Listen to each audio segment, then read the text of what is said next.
What's up, YouTube? So, as promised, this is a follow-up video to the, what is this called? I'm drawing a blank. To the LWRC SMG45. As you know, before I was having an issue with a dead trigger.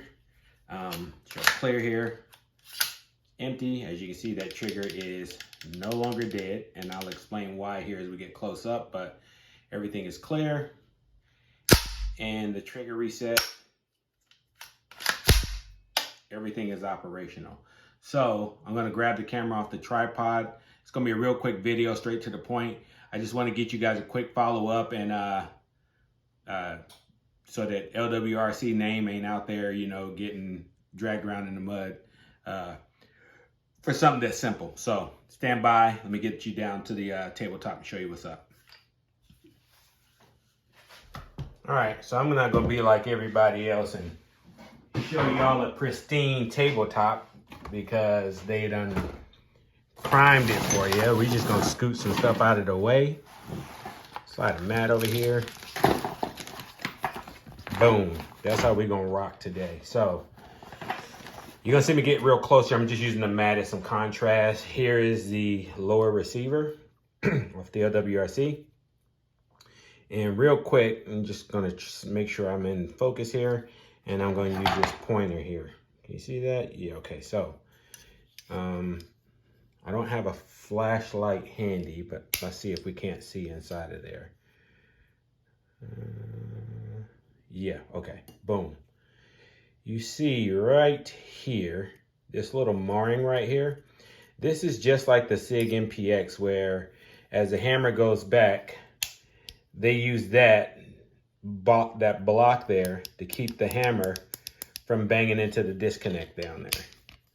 And it just protects that disconnect from getting any kind of damage done to it. So what was happening, and I noticed when I had it like this, and I'm just gonna hold my thumb there. If I would, when it was locked up, if I would reach this down there and hit that disconnect, it would come up. Let's see here. But now it's not doing it. So I'm pressing on it really hard, and it's, oh, sorry, I was pressing on it really hard, and it's not coming up. I mean, I'm pressing on it so hard, you can see the scratches on the disconnect down there where I was hitting right here. And it wasn't moving. What was happening is something was binding up the bottom of the trigger. So underneath the trigger, there was something underneath it that actually had the trigger pried up, so that the disconnect was always engaged and it was hitting against this lock bar right here, this bar. So it was being ledged up between the bottom of the receiver and the lock bar right there, causing it to stay in this position. So what I ended up having to do is I took the safety off, took it completely out, and then took out this pin. And when I started moving this pin, I noticed the trigger shifted, and I couldn't tell you what was up under it, but there was something underneath this trigger, underneath the bottom part of the trigger. And let me get another trigger and I'll show you which part I'm talking about.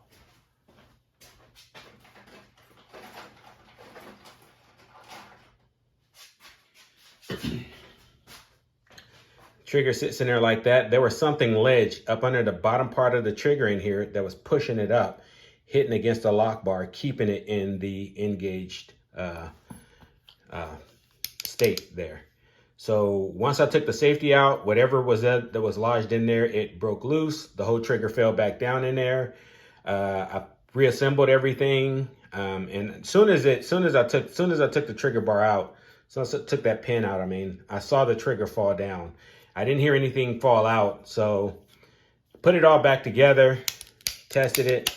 Everything was functioning correctly.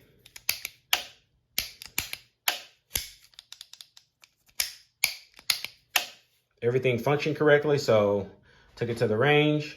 I ran about, I want to say about 400, no, not 400, sorry. Let me not go that far. I would say I ran about maybe 150 rounds through it. Actually, no, I ran 100 rounds through it. I ran 2 mags through it, so about 60, 70 rounds through it when it got locked up.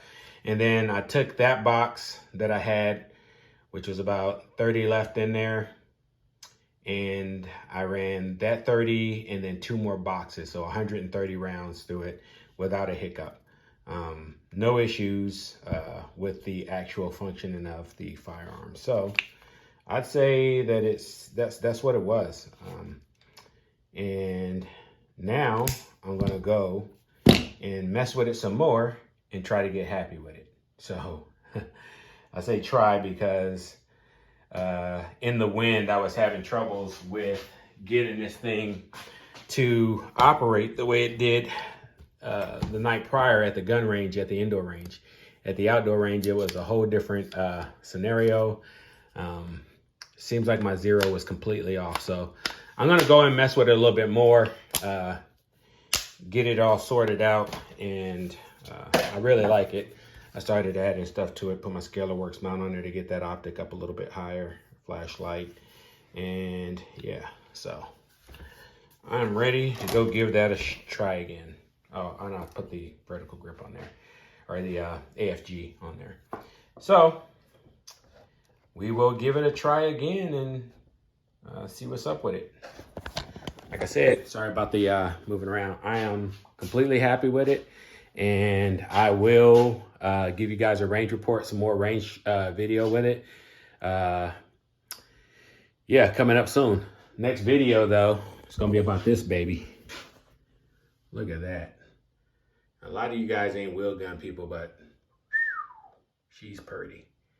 You know, that was my favorite Roscoe for a period of time, but Jesus. Oh my goodness. All right, more to come on that one. Peace.